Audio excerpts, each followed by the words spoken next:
एक सैनिक की दिल को छू लेने वाली कहानी। ये कहानी एक सैनिक की है जो वियतनाम में युद्ध के लिए गया था। युद्ध समाप्त होने के बाद जब उसके घर लौटने की बारी आई तो उसने अपने माता पिता को सैन फ्रांसिस्को से फ़ोन किया, माँ और पिताजी मैं घर आ रहा हूँ, लेकिन घर आने से पहले मुझे आपसे एक बात पूछनी है। मेरा एक दोस्त है जिसे मैं अपने साथ घर लाना चाहता हूँ, क्या मैं उसे ला सकता हूँ? बिल्कुल बेटा, ये भी कोई पूछने की बात है। हमें तुम्हारे दोस्त से मिलकर बहुत खुशी होगी, माता पिता ने जवाब दिया। लेकिन पहले एक बात आप लोग जान ले, सैनिक बोला। युद्ध में वो बहुत बुरी तरह घायल हो गया है। उसने एक बारूदी सुरंग पर पैर रख दिया था और उसमें उसने अपना एक हाथ और पैर गंवा दिया है। उसके पास कोई जगह नहीं है जहाँ वो जा सके, इसलिए मैं उसे अपने साथ रहने के लिए लाना चाहता हूँ। उसकी ये बात सुनकर उसकी माँ बोली, बेटा तुम्हारे दोस्त के बारे में जानकर हमें बहुत दुख हुआ। हो सकता है हम उसके रहने के लिए कोई जगह तलाश कर सकें। नहीं माँ, मैं चाहता हूँ कि वो हमारे साथ रहे।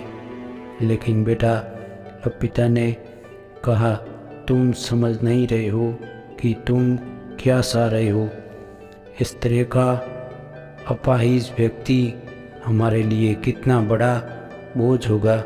हमारी अपनी ज़िंदगी है जीने के लिए और हम नहीं चाहते हैं कि इस तरह की कोई भी परिस्थिति हमारी ज़िंदगी में दखल दे।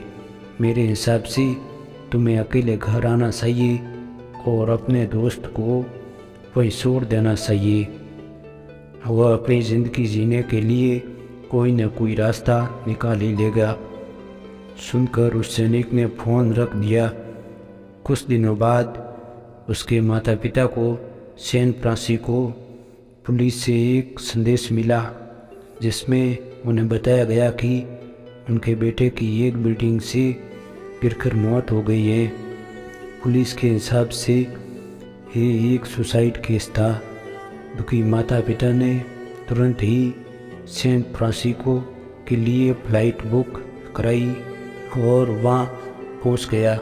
वहाँ उन्हें शहर के मुर्दाघर ले जाया गया ताकि वे अपने बेटे की पहचान कर सके। उन्होंने उसकी पहचान कर ली, किंतु ये देखकर उनकी कंपी छूट गई कि उनके बेटे का बस एक हाथ और एक पैर था।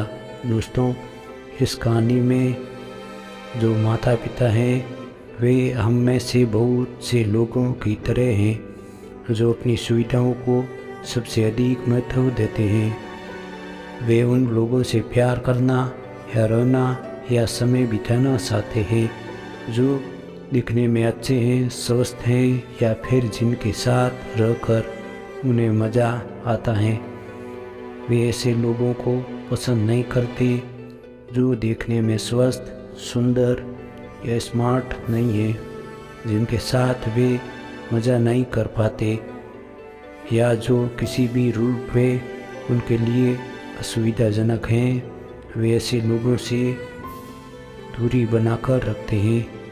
लेकिन कभी कभी उनके इसी व्यवहार के कारण उनके सामने ऐसी परिस्थिति उत्पन्न हो जाती है जब उन्हें पछताना पड़ता है। आइए लोगों को वे जैसे हैं वैसे ही अपनाएं और ज़रूरत पड़ने पर उनकी मदद करें।